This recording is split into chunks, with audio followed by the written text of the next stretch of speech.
The revolution is real, it's live, and as some comrades say, it's lit, right? lit.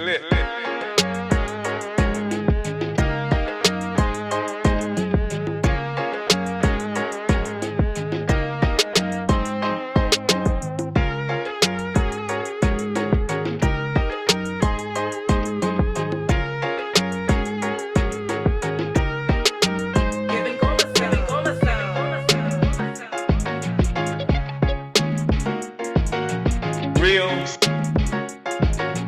live, lit.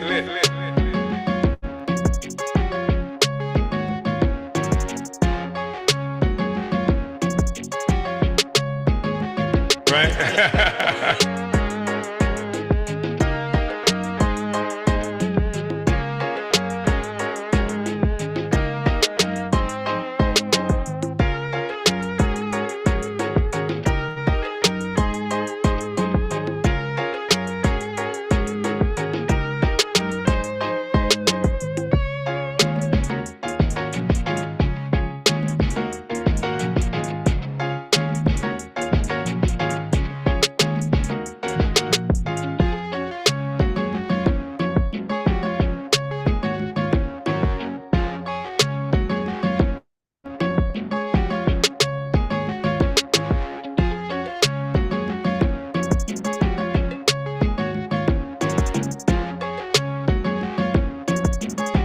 The revolution is lit.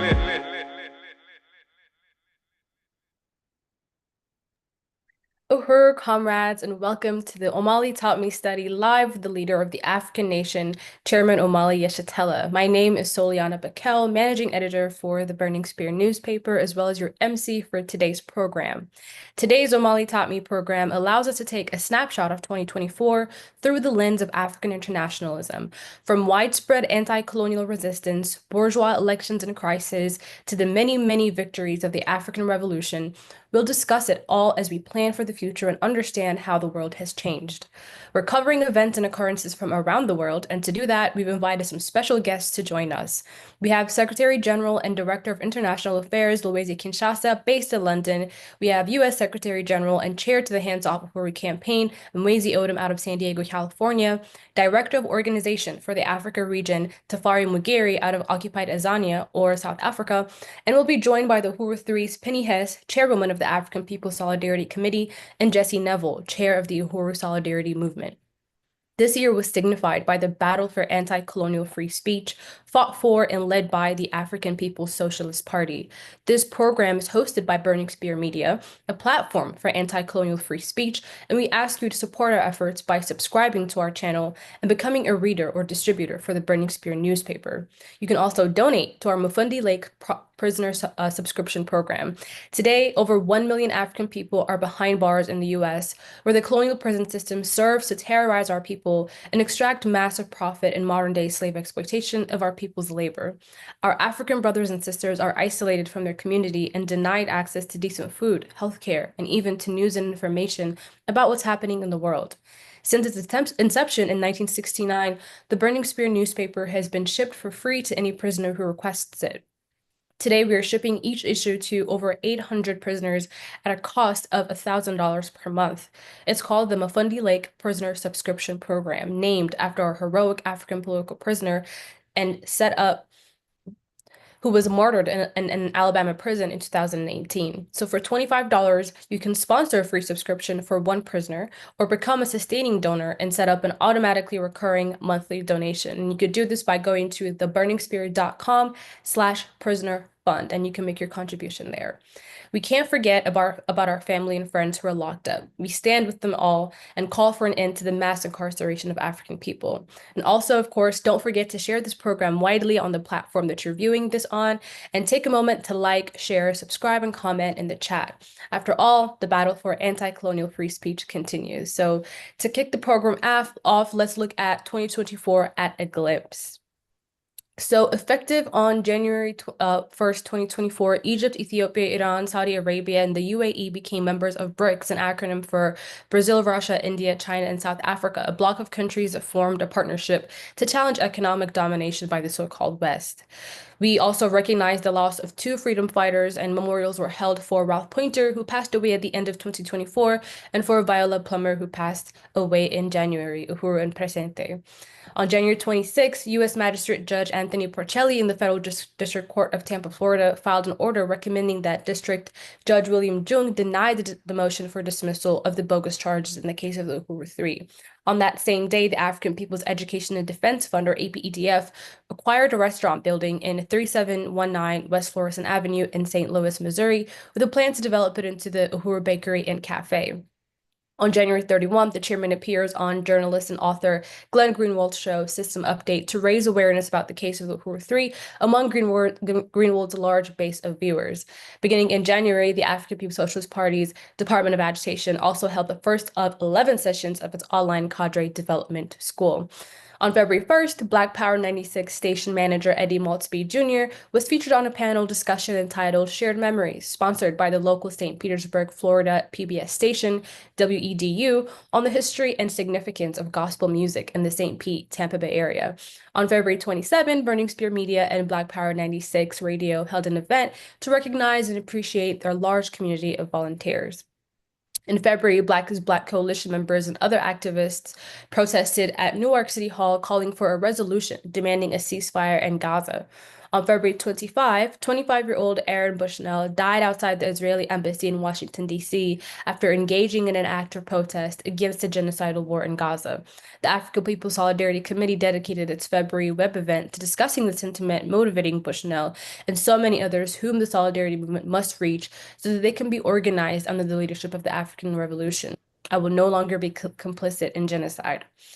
The International People's Democratic Uhuru Movement, or IMPDEM, began March by observing Mafundi Lake in Birmingham, Alabama. In May 1983, our martyr Mafundi Lake organized the first African Liberation Day in Birmingham at Kelly Ingram Park. It was fitting that we return there for this year's event. And then later in the month, Black Power 96 Radio held a gospel concert featuring talented artists from the greater St. Pete, Tampa area.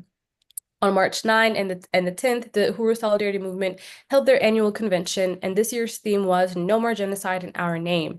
And on March 22 till the 24th, the African National Women's Organization, ANWO, held their annual convention titled African Women Taking a Stand Against Imperialism, Colonialism, and Neocolonialism.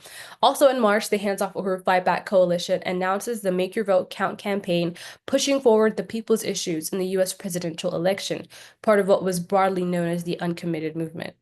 On March 2022, Chairman Omali Yeshitela appeared on Tucker Carlson's show Uncensored, bringing information about the Uhuru 3 case to even more people throughout the U.S. and the world.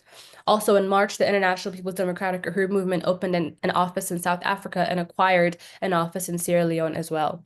On April 13th to the 14th, the Black is Back Coalition held its 8th electoral campaign school. Students across the U.S. also set up tents and large protests on campuses to protest Israeli genocide in Gaza as well. And the One Africa, One Nation flea market in Philadelphia marked its 20th year, with the health fair kicking off the first market of the season on April 20th. And on April 27th, Green Party presidential candidate Dr. Jill Stein spoke with the University City Library in St. Louis, Missouri, at a community forum alongside Chairman Omali Yeshitela. Hours after speaking at the library, Stein was arrested on the Washington University campus for joining with students to stand in solidarity with the heroic Palestinian resistance. Immediately after her release from jail, Stein spoke to the Burning Spear newspaper and encouraged her supporters to attend the trial of the Uhuru Three. The Hands Off Uhuru, Hands Off Africa campaign also partook in Palestine solidarity mobilizations and outreach in Los Angeles. Hands Off Uhuru also participated in a delegation to Cuba to spread the word about the case of the Uhuru Three and build international solidarity. And on May 10, the Uhuru movement held an anti-colonial rally calling for victory to Palestine, victory to African liberation at Tower Grove Park in St. Louis. In May, the Hands Off Uhuru campaign and the Uhuru Three toured Southern California, speaking in Los Angeles and San Diego to raise funds for the legal defense and mobilize supporters to attend the trial. On May 12th, the African National Women's Organization led the Black Mothers March in Washington, D.C. On May 13, after the French Parliament passed a resolution to impose its colonial agenda in Kanaki, also known as New Caledonia, thousands of Kanak indigenous people rose in fierce widespread rebellion against French colonialism there. And on May 30, a New York City jury found Donald Trump guilty on 34 felony counts of falsified business records in the Hush Money case, and Chairman Omali Yeshitela went live with an address to the African nation to provide leadership on the significance of the verdict. And also in May, we saw pro-Palestine student encampments dismantled, students expelled, and college presidents forced out as Israel continued its relentless genocide against Palestinians in Gaza. In June, the One Africa, One Nation Farmers Market in St. Louis launched its fourth year. This season, the market was actually coordinated by the African National Women's Organization, so shout out. In June, the African National Women's Organization launched an initiative to create the Annual Liberation Center. The space at 4617 Natural Bridge Avenue will be transformed into a vibrant, state-of-the-art facility, and this space was actually generously donated by the African People's Education and Defense Fund, and it will become a working-class embassy, a hub for community empowerment, and a testament to the resilience of African people. On Saturday, June 8th, the Uhuru Solidarity Movement hosted a powerful anti-colonial rally. Drop the charges against Uhuru 3, victory to Palestine, victory to Black liberation, drop the charges against the USF-13. The protest took place outside the police station in downtown St. Petersburg, Florida, and this location was chosen because we condemned the St. Pete police complicity in the FBI attacks on the African People's Socialist Party and the ongoing genocide against African people in the city of St. Petersburg. On June 21, a tribute to Chairman Omali Yeshitela was held in St. Pete, and moving testimonies from longtime members and friends of the movement recognized the chairman's lifelong commitment to African liberation.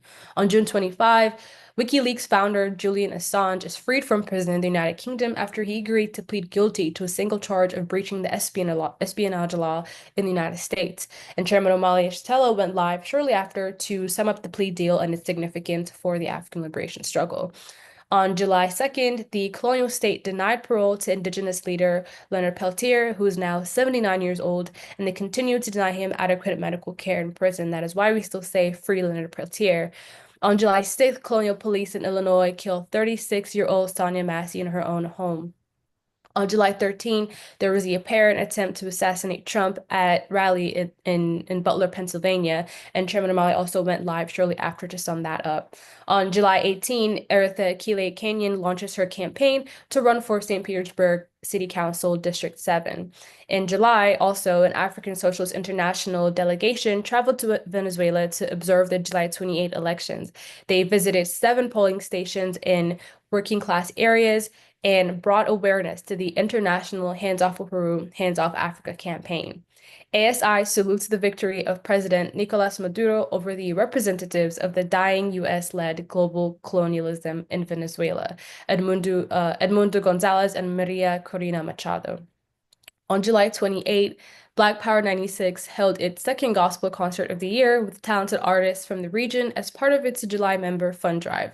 On August 7, the FBI raided the home of former UN Weapons Inspector Scott Ritter, who is being investigated for violations of the Foreign Agents Registration Act.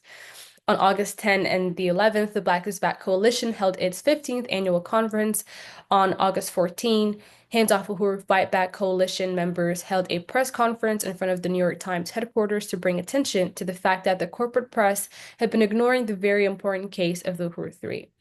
And the Long Hot Summer Scorched Earth campaign to conduct massive outreach for the Hands Off Uhuru campaign ramped up in August and culminating in the August 31st pretrial rally at the Uhuru House in St. Petersburg, Florida. September 3rd through the 12th was the Uhuru 3 anti-colonial free speech trial of the century. Hundreds of supporters attended in Tampa, rallied in cities around the world, and tuned in to Burning Spear Media's daily coverage. On September 15, there was another Trump assassination attempt at Trump International Golf Club in West Palm Beach, Florida. On September 24, the colonial state executed Marcellus Williams in prison despite evidence of his innocence. On September 26, Hurricane Helene made landfall as a Category 4 storm and traveled into the U.S., bringing devastating flooding to areas of Tennessee and North Carolina, killing over 100 people.